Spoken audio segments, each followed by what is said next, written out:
Muhammad Ali watched the same fights hundreds of times, sometimes late into the night, his gaze fixed on the screen, replaying every blow, every breath, every mistake. It wasn't vanity, it was obsession. While the world slept, he studied his enemy until he made them predictable. What many called divine instinct was, in fact, the result of a hidden, almost ritualistic habit, watching, and deciphering every move of the men who dared face him. Before the brilliance, before the applause and legendary quotes, Muhammad Ali was just a young man with a question.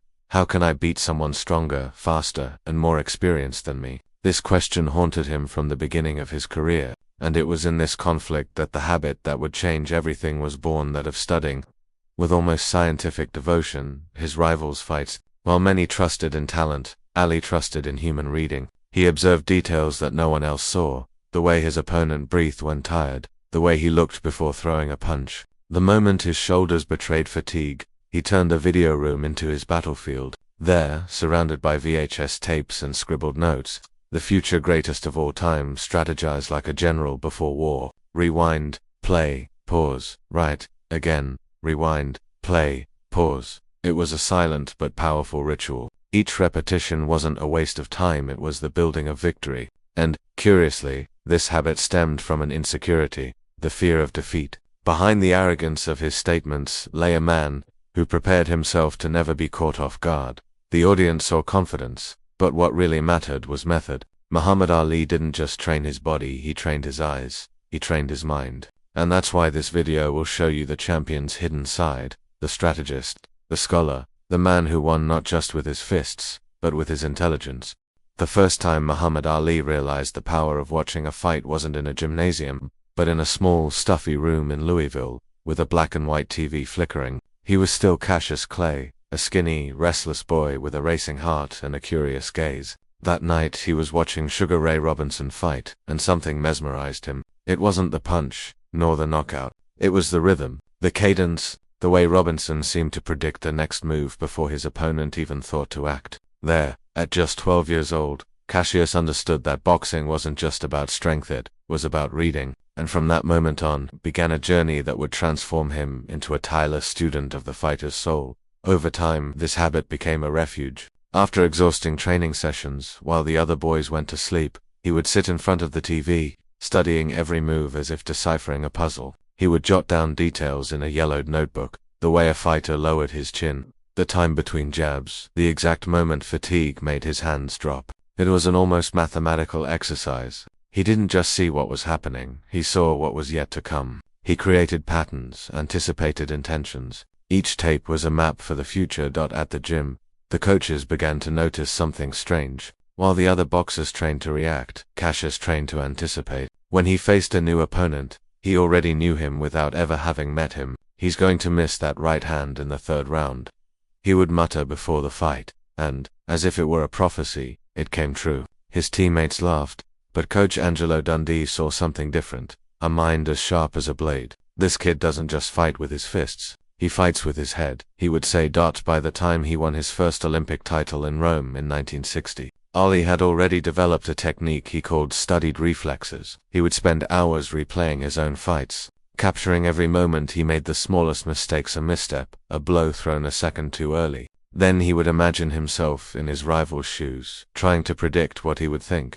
It was like playing chess with mirrors, himself against himself. This self-analysis would become his most lethal weapon, but the world didn't know it yet. His arrogance, his provocations, and his rhyming verses made him an icon, but they hid the truth. Ali was a solitary scholar. His early mornings were silent, illuminated only by the flickering glow of the television and the sound of the video rewinding. He watched Joe Frazier, Sonny Liston, George Foremanich, a puzzle to be pieced together. Every man has a rhythm, and every rhythm has a flaw, he would say softly, as if it were a prayer. And so, the Louisville boy turned a simple habit into a science. Every fight he studied was a lesson in human vulnerability, in fear and strategy. There he saw beyond the pain, beyond the blows. He saw the fear in his rivals' eyes, saw the moment their hearts wavered, and when he finally stepped into the ring, he already knew how to make them doubt themselves. Study had become an invisible weapon, and no one imagined how much he had fought long before the first bell rang.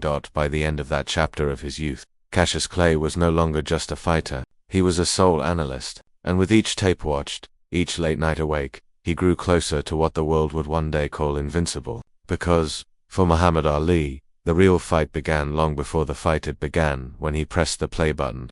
Muhammad Ali didn't see the study of fighting as a pastime. For him, it was a ritual of war. When the world called him arrogant, he smiled because he knew something no one else did. Every taunt, every proudly delivered line, every rhyming line in interviews, it was all part of a carefully constructed tactic based on what he saw on old tapes. He knew that boxing began in the mind, not in the ring. Wars are won long before the battle, he said, recalling a phrase he'd heard in a military documentary, and he lived it to the letter.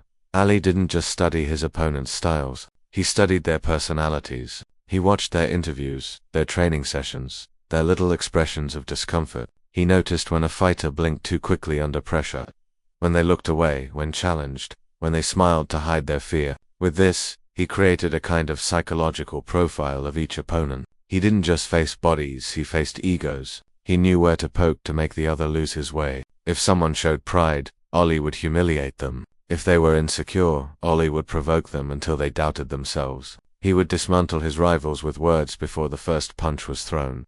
During training to face Sonny Liston, Ali spent hours reviewing tapes. He replayed the moments when Liston lost focus, when he left gaps between heavy blows. He noticed that, despite his strength, he was slow to react. He doesn't think fast, he only reacts with anger, he wrote on a piece of paper that he later taped to his bedroom wall. And there, with that reminder in mind, he began to formulate his battle plan: defeat the giant with speed and provocation. The nights leading up to the fight were intense. While everyone slept, Ali watched the videos in silence, imagining himself in them. He saw himself moving between the blows, dodging like a shadow when fight day arrived.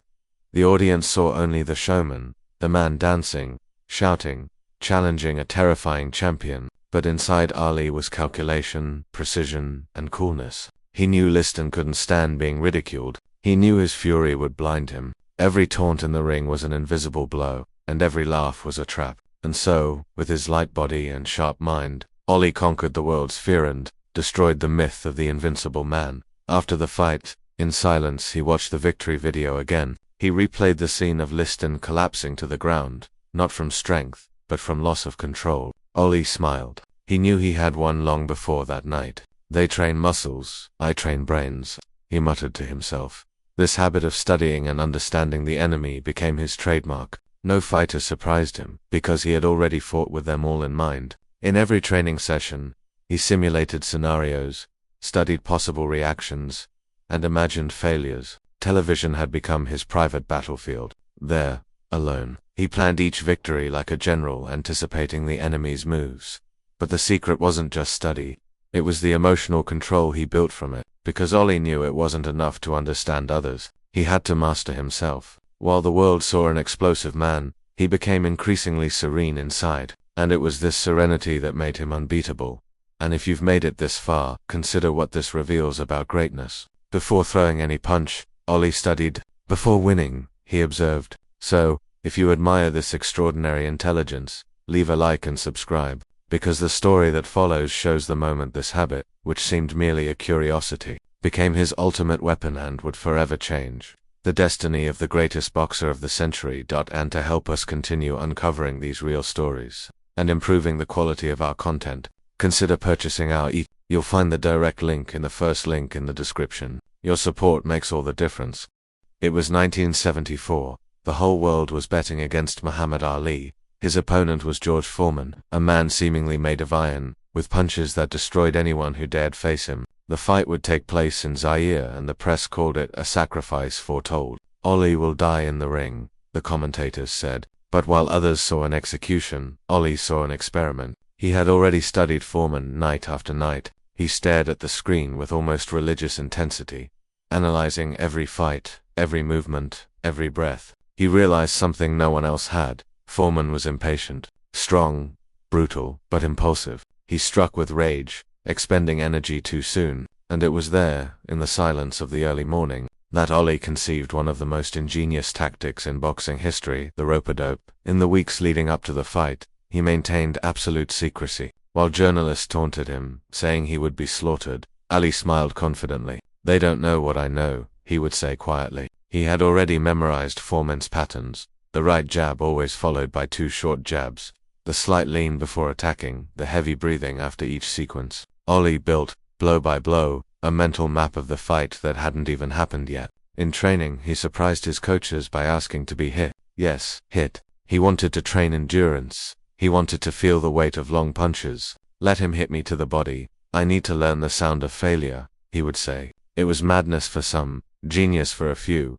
When the day of the fight arrived, the heat in the stadium was stifling. The crowd chanted Ollie's name in unison, as if summoning an ancient spirit. He entered the ring light-hearted, composed, as if he had fought this battle 1,000 times in his mind. Foreman, on the other hand, looked like a caged animal, ready to destroy. The bell rang, and all hell broke loose. Foreman advanced furiously, throwing blows that sounded like thunder, but Ollie didn't fight back. He pressed himself against the ropes, shielding his face, absorbing the impact. The crowd was confused. The commentators shouted, "He's finished." But Ollie knew exactly what he was doing. With each blow he measured the time, measured the rhythm, waiting for the right moment when Foreman would wear himself out. Between rounds, Ollie smiled and whispered taunts. "Is that all you've got, George?" The carefully chosen words were part of the strategy. As Foreman grew angry and attacked with more force, Ollie drove him toward the abyss of exhaustion. His opponent's body began to weigh. His movements slowed, and his gaze, once fierce, now searched for air. It was the signal. In the 8th round, Ollie delivered a perfect sequence, as if he had rehearsed every second. A straight, a cross, a hook. Foreman staggered, lost his balance, and fell like a felled tree. Silence. The entire stadium stopped. In a few seconds, history had changed. As the crowd chanted his name, Ollie stood, breathing deeply. He wasn't celebrating like a man who had won by force, but like someone who had completed a perfect equation. He hadn't just defeated Foreman, he had predicted it. Every mistake, every breath, every fall was written down in his notes. During his late-night practice sessions, "I beat him on video, long before I beat him here," he told a reporter minutes later, sweat streaming down his face and a calm gleam in his eyes. That night, the world understood what Ollie had known for years. Boxing wasn't just about who hit harder, but about who thought better. He had transformed his habit of watching old fights into a mental weapon capable of taking down giants. And the rope-a-dope wasn't just a technique, it was proof that knowledge, when combined with patience and a cool head, could conquer even the impossible. Ollie left the Kinshasa stadium surrounded by applause and cameras, but the real trophy lay within him, confirmation that the human mind, when disciplined, can anticipate the unpredictable. And on that African dawn, the boy from Louisville who studied fights on TV had become, once and for all, the most brilliant strategist the sport has ever seen. "I am the greatest not because I hit the hardest, but because I thought better than all of them." After Kinshasa, the entire world recognized Muhammad Ali as a genius. But away from the spotlight, his process was much deeper than anyone imagined. The habit of watching old fights no longer served only to study opponents, it served to study himself. He would return home and spend hours reviewing tapes of his own battles, sometimes in total silence, sometimes talking to himself. "See, here I breathed too late. Here I hesitated. Here I lost a second." There was no room for vanity. He didn't see victories, he saw failures. Obsession made him see what no coach saw: micro-movements, instants that separated success from ruin. It was a laboratory of brutal self-criticism, where the champion rebuilt himself every day. Ollie used to say that the body forgets, but the mind remembers. And so he didn't just train muscles, he trained memories. He analyzed the sound of applause, the rhythm of breathing, the crowd's vibration, and recreated it all in his mind. It was as if he lived each fight dozens of times, until his subconscious memorized the battlefield. He believed that every blow needed to have an emotional echo, and that perfection would only come when the body reacted before doubt.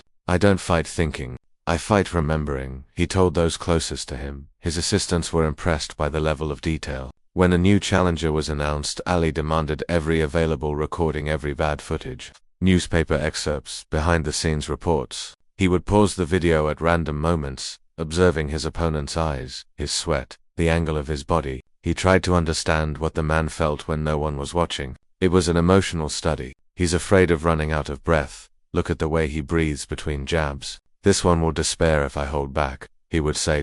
In one of his diaries, preserved today, Ollie wrote something that defines his entire philosophy.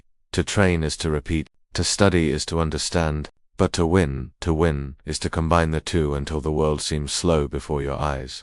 And that's exactly what he did. His brain became a mirror of every movement. By the time he stepped into the ring, he had already fought that fight 100 times in his mind. He predicted trajectories, knew when his opponent would lose balance, when he would drop his guard, when he would miss. It was like watching a film he had directed. During training, he applied what he saw on the tapes with surgical precision. He would call in specific sparring partners who mimicked the styles of his upcoming opponents. If his rival was southpaw, he would bring an identical partner. If he was aggressive, he would look for someone with an explosive temper. Sometimes, Ollie would turn off the music and train with only the sound of his breathing. He wanted to hear the fight as if it were a melody. Every punch has a beat, he would say. If you understand the rhythm, the punch comes on its own. The ring was his metronome. But there was something deeper to this process. Obsessive study was also his way of dealing with fear. Yes, Ollie felt fear a lot. The public saw arrogance, but behind the scenes, the champion dealt with anxiety, insomnia, and insecurities. Study was his shield against panic. Every tape watched, every mistake analyzed, every sleepless night was a way of taming fear. He believed that if he knew everything about his enemy, the unknown would no longer frighten him, and by doing so, he transformed fear into discipline. Ollie also used the tapes to remember his defeats. Unlike many champions, he didn't erase his failures, he collected them. He watched them over and over again until he understood why he had fallen. Defeat is a teacher who speaks softly, he would say. You have to silence your pride to hear it. Each time he lost, he would return to the same point, study the details, correct his gestures, change his tactics. That's how he transformed his defeats into fuel for eternity. And the most fascinating thing is that, even after years at the top, he still saw himself as a student. In one interview, he confided, "As long as I can watch a fight, I can still learn. And as long as I can learn, no one can completely defeat me." These words summed up his essence. Study wasn't a phase, it was his religion. And in the silence of the room, with the glow of the screen reflected in his eyes, Ollie didn't just see fights. He saw himself fighting the only opponent he could never defeat, time. The body ages, but knowledge remains. And that is what makes me eternal. In the final years of his career, when his body no longer kept up with the speed it once had, Muhammad Ali began to understand that his greatest strength was never in his fists but in his mind. The late nights he spent studying tapes, the silence of analysis, the hours of observation, all of this shaped something that never aged.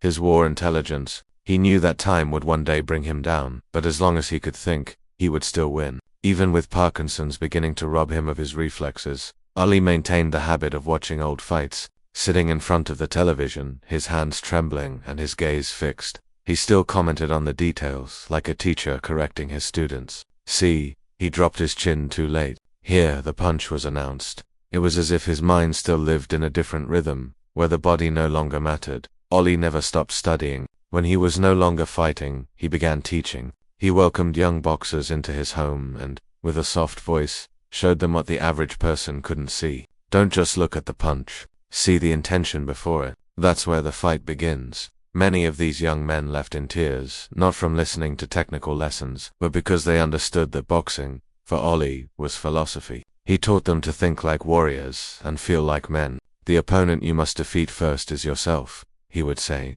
his gaze distant, as if remembering every early morning he had fought against his own doubts, even outside the ring. Ollie continued to observe the world with the same analytical eye. He watched modern fights, compared styles, criticized stances. He made mental notes as if he still had a title to defend. He saw in the new century a generation that fought with strength and forgot the mind. They hit hard, but think little, he would say with a tired but proud smile. He had turned the habit of studying into a lost art, and he knew few would have the patience to follow him. As his body weakened, the old champion spent more time reviewing his own story. He saw the boy Cassius Clay, the young challenger, the African hero, the man who stopped the world. And in each tape, he encountered not just a fighter but a human being evolving before the cameras. Sometimes he was moved, other times, he laughed at himself. But he always ended with the same phrase: the fight never ends. It just changes form. He understood that the real fight now was to keep his essence alive, to inspire others to think beyond the obvious, to see victory as a state of mind. Deep down, Ollie knew that his legacy lay not just in belts or knockouts, but in the early mornings when the world slept and he studied. His greatness lay in that simple, almost invisible habit of pressing the play button and diving in search of perfection. It was there, in the silence, that the myth was built, because while others saw struggle, he saw learning. While others saw sweat, he saw meaning. And that was what made him eternal, not his body, not his titles, but the mind that learned to conquer itself. When asked years later if he still considered himself the greatest, Ollie replied with a slow smile, "The greatest is not the one who wins the most, it's the one who never stops learning." This was his farewell to the world, a lesson that resonates far beyond the ring, reminding everyone that true victory lies in keeping curiosity alive, the courage to observe, and the humility to study. Because, in the end, Muhammad Ali wasn't just the greatest fighter in history, he was the greatest student the sport has ever had. And as long as there's someone willing to learn from the past, the sound of his tapes will continue to echo like the toll of a bell that never stopped ringing. Struggles end, learning never does.